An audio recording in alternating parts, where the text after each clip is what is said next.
What up, YouTube? Agent Persuasion here with my boy Slim. You already know, man. We're here at YCS Minneapolis, and we're here with my boy, what up, Marcus?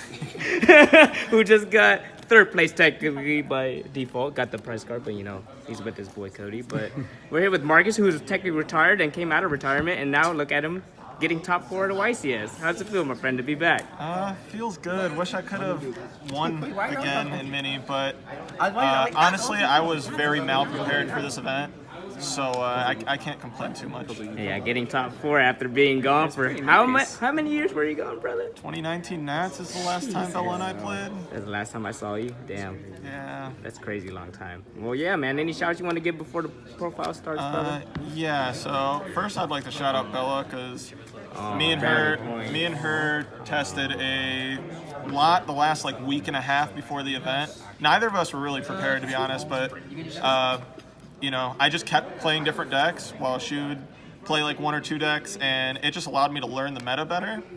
And then also shout out to Kyle, because the night before he helped me switch decks actually, because I was playing This man right here. Yeah, I was playing the tier limit combo Bisted Sprite deck, which I think is a better deck, to be honest. However, I just hadn't practiced it enough and did not feel comfortable. Whereas like these cards, I feel like though early on in the tournament, I'll say this now, first 6-7 rounds I played terribly because I was learning the deck still, but I felt like I knew the Sprite cards really well, and just the way it plays is the type of deck I like to play, where it's more like control.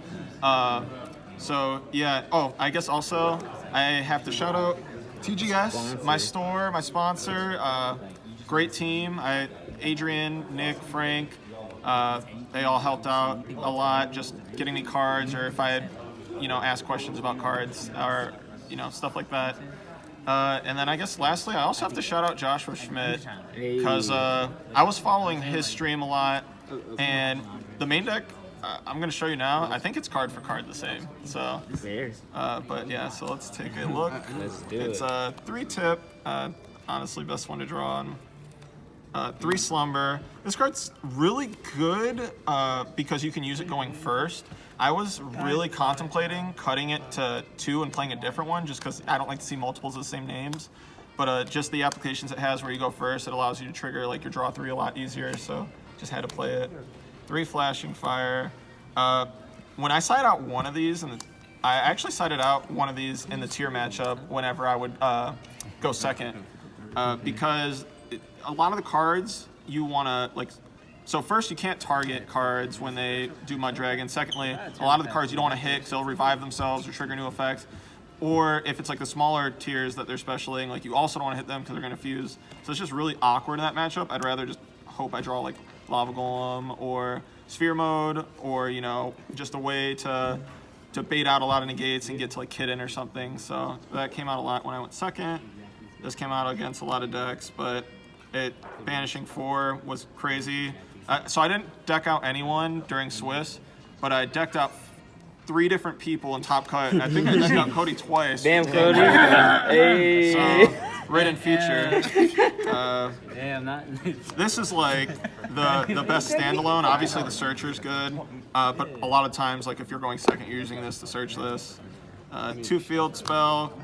I actually wish I had 3 a couple times, but you don't really want to open it typically unless you already have a good hand. So I mean, 2's just correct. And then one of this. This is the deck out card. Banish 7 when your opponent has full board and you beta negates and stuff. I almost decked out Jib in our game 2 because he desires. And I played this, and then I drew 3, and if I drew any Runick spell, I could have decked him out, but I didn't draw any. I drew 3 Sprite cards, and then he just killed me next turn. Oh, dang. And then for the Sprite cards, you have to max out the consistency, so you just do these 9. You just have to open them. The games I wasn't winning is when I just drew like all Runick and like no Sprite. So yeah, these cards are really good. And then obviously the 1/1 and the Smashers. I kind of wish I played 2 of this sometimes.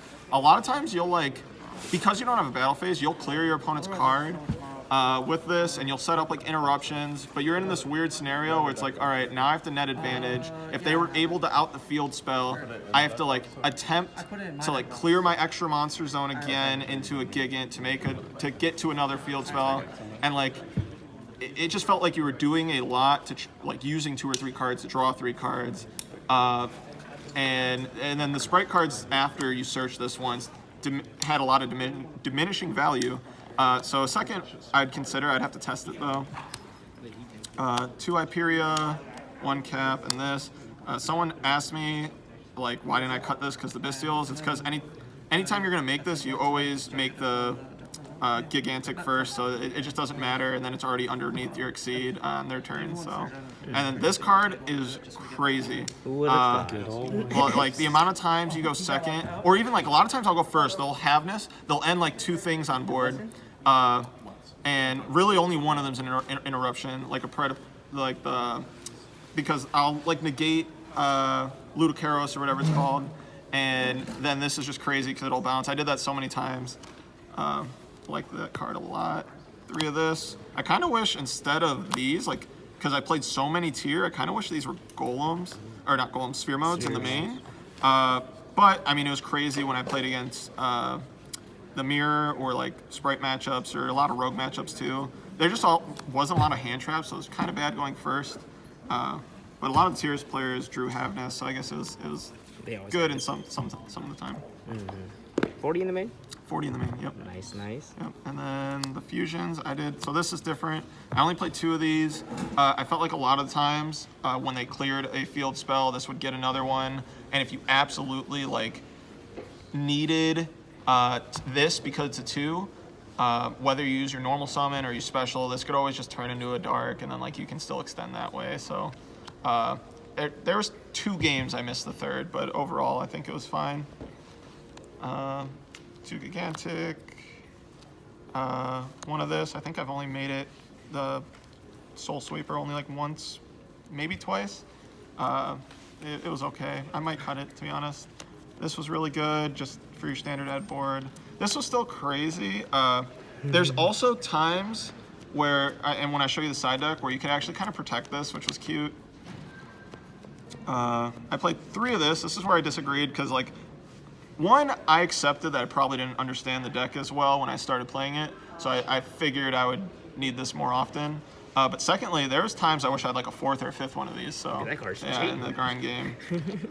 And then IP, Dark, Unicorn, and Avermax. Didn't really miss any other low rank 4s. Yeah, I just think these are standard. You need this to like protect whenever. Like you use 2 negates, they have to like normal summon, and a lot of times you'll use this to like clear or to protect a negate and stuff when they try to just go straight into battle. So Luffy token. Yeah. Side deck, I played 1 Cosmic and 1 of this. This is like the 15th card. I didn't like call by because I already didn't expect a lot of hand traps. And if I did, like this would come in, but going second in the mirror, this card's crazy, or any sprite variant. And this was really good in the mirror in general. 3 of this. I don't think I resolved it once. Probably because I only played 2 Runick Sprite mirrors. This card was probably the MVP of my side deck, I'd say.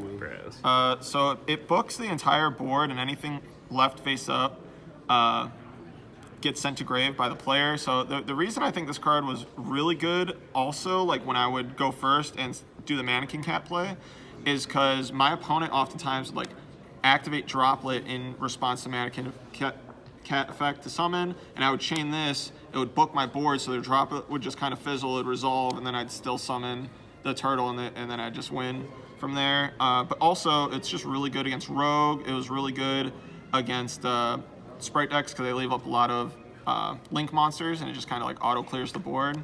So I really like this card. I'd definitely side it again. Yeah.